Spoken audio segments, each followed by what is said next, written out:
And at every session, we ask patients, what problem or problems do you want my help in solving today? And we tackle 1 or 2 or 3 problems. If this were to have happened to a friend of yours, what would you say to your friend? I would say, what is it that you have to do? Why don't you start with a few things? Start with take the first 3 things and do those. And then you will probably feel better about doing number 4, 5, and 6. Boy, that's terrific. How about if we have you write that down? So when I feel overwhelmed in the morning, tell myself, just to get started with the first 3 things. Don't focus on the whole list. Kind of breaking things down so it seems a little bit more manageable. What you just said, Judy, seems doable, and it seems constructive. It seems like something I could manage. Yeah. And when you think about that, how helpless do you feel?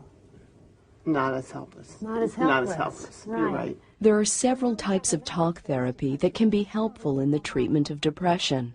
Cognitive therapy is one type that has been shown through research to be effective for some individuals. This kind of therapy is called cognitive therapy because cognitive refers to thinking. And one symptom that every depressed patient has is distortions in their thinking. One of the first things that we have to do is to help patients understand just because I think something doesn't necessarily mean that it's true. It wasn't my regular route. It was off the beaten track. It was out far. There would have been a couple hours. And I just didn't go. So just before you picked up the phone to cancel, what was going through your mind? My husband was in the hospital. I was thinking to myself that, what if something happened to me? Mm-hmm. You know, I was thinking, well, maybe I got a flat tire. I'd be stuck on a road where I don't know anyone. Of course, I have a cell phone. Right. But I did have catastrophic thoughts. The first thing that we have to do is to teach patients to identify their depressed thinking. So we tell patients when you're starting to feel more down, more depressed, more hopeless, more blue, is to stop and ask yourself, what was just going through my mind? Then we teach them how to evaluate their thinking. We don't tell them, no, your thinking is depressed, your thinking is wrong. But we have patients examine the evidence. What's the evidence that this thought is true? So the next time you're in the same kind of situation where you feel as if you have some challenge and you just can't do it, or if you try to do it, some catastrophe will happen.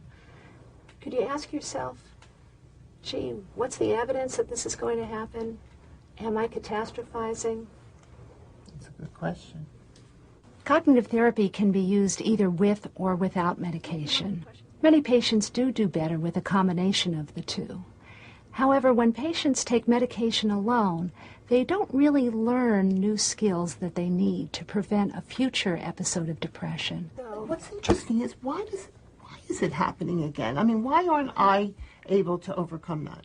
Well, everybody who has problems with anxiety and problems with depression has exactly these kinds of thoughts.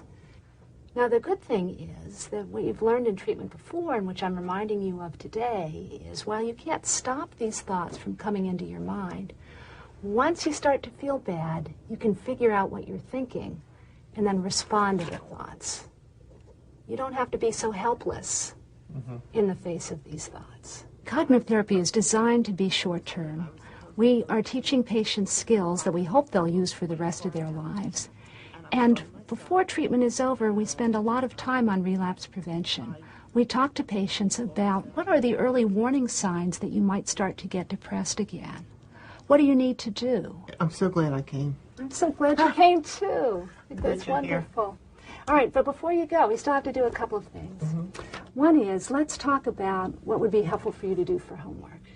So you have lots of good notes here. What do you want to do with them? Well, I think that what will happen every day is when I get up to just think about what I'm going to do and make sure that I do them in small chunks at a time. Okay, that's great. And it's important that they learn things in every therapy session so that they can make small changes at home every day, small changes in how they think and small changes in what they do. And this is how people get better.